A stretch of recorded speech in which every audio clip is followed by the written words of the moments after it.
नमस्कार, दिल्ली न्यूज में आपका बहुत बहुत स्वागत है। चलिए देखते हैं आज की 25 फटाफट काम की और महत्वपूर्ण बड़ी खबरों को। पर इससे पहले वीडियो को लाइक करना बिल्कुल न भूलें। दिल्ली में कोरोना से 5वीं मौत, 22 वर्षीय युवती ने तोड़ा दम। दिल्ली में कोरोना से मौत का आंकड़ा बढ़कर 5 हो गया। बीते 24 घंटे में कोरोना से एक और मौत का मामला सामने आया। स्वास्थ्य और परिवार कल्याण विभाग के आंकड़ों के मुताबिक दिल्ली में कोरोना के 457 सक्रिय मामले हैं। बीते 24 घंटे में कोरोना के 64 नए मरीज मिले और एक की मौत का मामला सामने आया। दिल्ली में महिला समृद्धि योजना पर सीएम रेखा गुप्ता का बड़ा बयान, बोले जल्द लागू करेंगे। महिला समृद्धि योजना में हो रही देरी पर सवाल पर रेखा गुप्ता ने कहा कि हमने जो कुछ भी संकल्प पत्र में कहा वो सभी काम कर रहे हैं, ये भी करेंगे, लेकिन हर चीज का प्रोसीजर होता है। बता दें कि विधानसभा चुनाव के समय बीजेपी ने महिलाओं को 2500 रुपए प्रति माह देने का वादा किया था। उन्होंने आम आदमी पार्टी की पूर्ववर्ती सरकार पर निशाना साधते हुए कहा, हम वो सरकार नहीं है जो लोकसभा चुनाव के समय कह दें कि हम देंगे लेकिन जाते भी नहीं दिए। दिल्ली कांग्रेस ने कसी कमर, कहा बीजेपी की 100 दिन की नाकामियों को जनता तक पहुंचाएंगे। दिल्ली में कांग्रेस पार्टी ने बीजेपी के खिलाफ अब खुलेआम मोर्चा खोल दिया है। प्रदेश कांग्रेस अध्यक्ष देवेंद्र यादव के नेतृत्व में 2-3 जून को दिल्ली के 258 ब्लॉक कांग्रेस कमेटीज की बैठक हुई, जहां कार्यकर्ताओं ने बीजेपी की 100 दिन की नाकामियों को घर घर तक पहुंचाने का फैसला लिया है। देवेंद्र यादव ने कहा कि बीजेपी ने 100 दिन में दिल्ली की जनता को सिर्फ निराशा दी है। बुजुर्गों को दफ्तरों के चक्कर लगाने से मिलेगी राहत। वृद्धावस्था पेंशन संबंधी मामलों का 15 दिन में होगा निपटारा। समाज कल्याण मंत्री रविंद्र इंद्राज सिंह ने सभी जिलों के समाज कल्याण अधिकारियों व संबंधित कर्मचारियों के साथ बैठक की और वृद्धावस्था पेंशन के लंबित मामलों को अगले 15 दिन के भीतर निपटाने के निर्देश दिए। मंत्री ने अन्य योजनाओं के लाभार्थियों को भी लाभ प्रदान करने में मानक संचालन प्रक्रिया का पालन करने के निर्देश दिए। दिल्ली जू में दर्शकों को मिलेगा नाइट सफारी का रोमांच। इस जगह से शुरू होगा सफर। राष्ट्रीय प्राणी उद्यान अब आम दर्शकों के लिए और भी रोमांचकारी होने जा रहा है। प्रशासन की योजना चिड़ियाघर में नाइट सफारी शुरू करने और आगंतुकों को एक ही टिकट पर पुराना किला और चिड़ियाघर घूमने की सुविधा देने की है। ये प्रस्ताव चिड़ियाघर के पुनर्विकास के तीसरे चरण के तहत लाया गया। दिल्ली की एक अदालत ने पूर्व सीएम अरविंद केजरीवाल को दी बड़ी राहत। दिल्ली की एक अदालत ने बुधवार को कहा कि अगर शराब घोटाले में आरोपी दिल्ली के पूर्व मुख्यमंत्री अरविंद केजरीवाल का पासपोर्ट 10 साल के लिए रिन्यू किया जाता है तो उसे कोई आपत्ति नहीं है। अदालत ने कहा कि वैसे भी विदेश जाने से पहले केजरीवाल को कोर्ट की इजाजत तो लेनी ही होगी, इसलिए पासपोर्ट को नवीनीकरण कराने से रोकने का कोई अधिकार नहीं।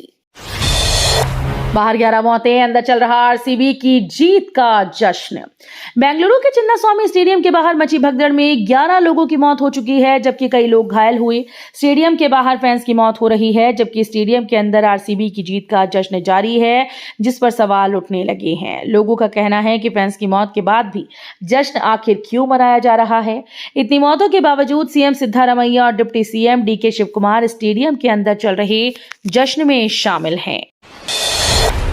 बेंगलुरु में मची भगदड़ पर सामने आया पीएम मोदी का बयान।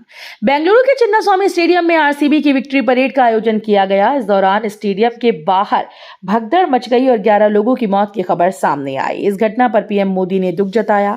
पीएम मोदी ने कहा कि बेंगलुरु में हुई दुर्घटना बहुत ही दुखद है। इस दुखद घड़ी में मेरी संवेदनाएं उन सभी लोगों के साथ हैं जिन्होंने अपने प्रियजनों को खो दिया। दिल्ली वालों को मिलेगी ताजी और शुद्ध बियर, आबकारी विभाग ने बनाए सख्त नियम। दिल्ली में ताजी बियर के बढ़ते चलन के बीच आबकारी विभाग ने इसको लेकर नियम सख्त कर दिए हैं ताकि खुली और ताजी बियर की गुणवत्ता का ख्याल रखा जा सके। इसके तहत दिल्ली सरकार ने शहर की माइक्रो ब्रुअरीज को अपनी बियर की गुणवत्ता को लेकर नियमों का सख्ती से पालन करने का निर्देश दिया है। दिल्ली में शुरू होगा स्वदेशी सुरक्षा और स्वावलंबन अभियान। पीएम को संघ परिवार से मिला समर्थन। ऑपरेशन सिंदूर में स्वदेशी सैन्य हथियारों के शानदार प्रदर्शन के बाद प्रधानमंत्री नरेंद्र मोदी के स्वदेशी के आह्वान को संघ परिवार का साथ मिला। स्वदेशी जागरण मंच ने इस माह के मध्य से राष्ट्रीय स्तर पर स्वदेशी सुरक्षा और स्वावलंबन अभियान शुरू करने की तैयारी की। विधानसभा के तहत सदन की व्यवस्थाओं में बदलाव पर काम शुरू। सदन होगा पेपरलेस। दिल्ली में भाजपा सरकार आने के साथ ही विधानसभा सदन का नवीनीकरण का काम शुरू हुआ है। विशेष रूप से नेशनल ई विधान एप्लीकेशन को लागू करने के दृष्टिगत से सदन में कुछ बदलाव किए जा रहे हैं और ई विधानसभा के लिहाज से काम कराए जा रहे हैं। इस पहल के तहत आगामी मानसून सत्र से पहले विधानसभा को पूर्णतः पेपरलेस बनाया जाना निर्धारित है। दिल्ली में वायु प्रदूषण पर अब लग जाएगी लगाम, सीएम रेखा गुप्ता ने लॉन्च की ये योजना। मेट्रो स्टेशन पर 2300 इलेक्ट्रिक ऑटो की तैनाती, 13 प्रदूषण हॉटस्पॉट पर मिस्ट स्प्रेयर स्थापित करना और हर 6 महीने में पीयूसी केंद्रों का ऑडिट करना। सीएम रेखा गुप्ता के द्वारा लॉन्च वायु प्रदूषण शमन कार्य योजना 2025 की कुछ विशेषताएं हैं। जनगणना की आ गई तारीख, हर घर पहुंचकर जाति भी पूछी जाएगी। देश में जनगणना 1 मार्च 2027 से शुरू होगी। इस बार जनगणना में जाति का कॉलम भी होगा।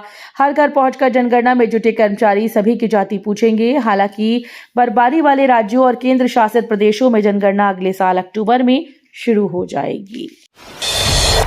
दिल्ली जामा मस्जिद के नायब शाही इमाम शाबान बुखारी की मुस्लिमों से बड़ी अपील।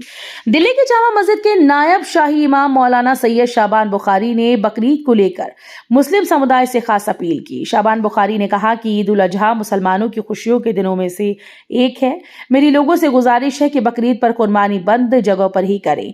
नायब शाही इमाम ने आगे कहा कि सरकार की गाइडलाइंस का पालन करें, सड़कों या खुली जगहों पर कुर्बानी ना करें, साफ सफाई का पूरा ध्यान रखें। उन्होंने कहा कि दूसरे लोगों के जज्बातों का ख्याल रखें।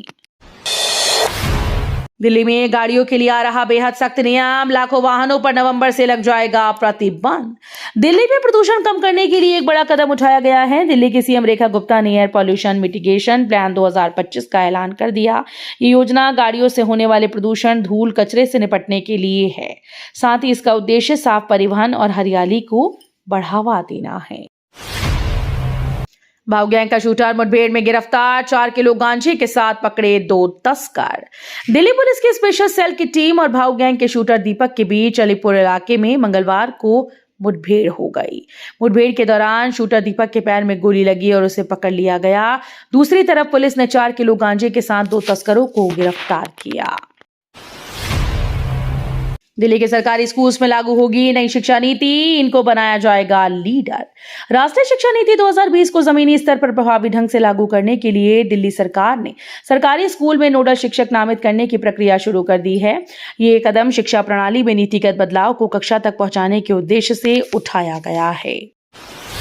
दिल्ली चिड़ियाघर को निजी हाथों में सौंपने की तैयारी में है सरकार।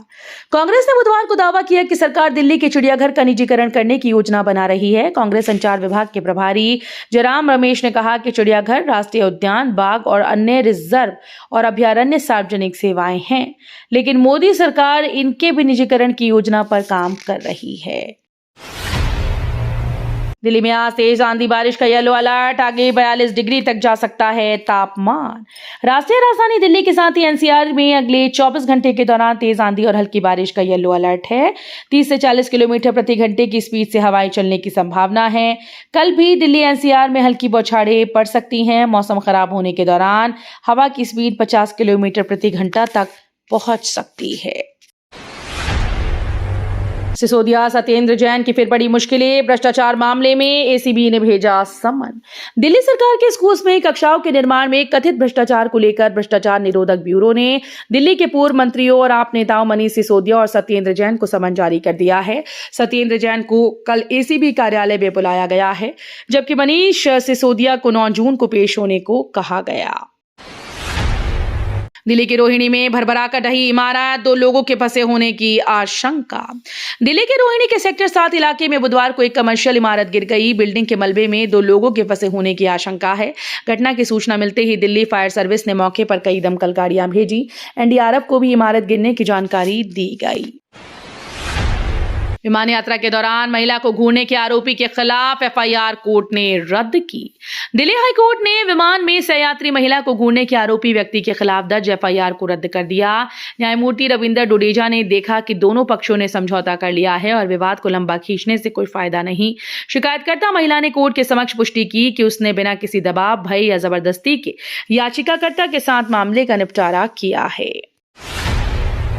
क्या अपने परिवार से बात कर पाएगा तहव्वुर राणा? याचिका पर 9 जून को होगी सुनवाई। 26/11 मुंबई आतंकी हमले के आरोपी तहव्वुर हुसैन राणा की ओर से अपने परिवार से बात करने की अनुमति मांगने वाली याचिका पर अदालत 9 जून को सुनवाई करेगी। पटियाला हाउस स्थित विशेष न्यायाधीश चंद्रजीत सिंह ने बुधवार को तिहाड़ जेल प्रशासन को मामले में जवाब दाखिल करने की अनुमति दे दी है। दिल्ली हाईकोर्ट ने पॉक्सो मामले के आरोपी को अस्पताल में सेवा देने की सुनाई अनोखी सजा।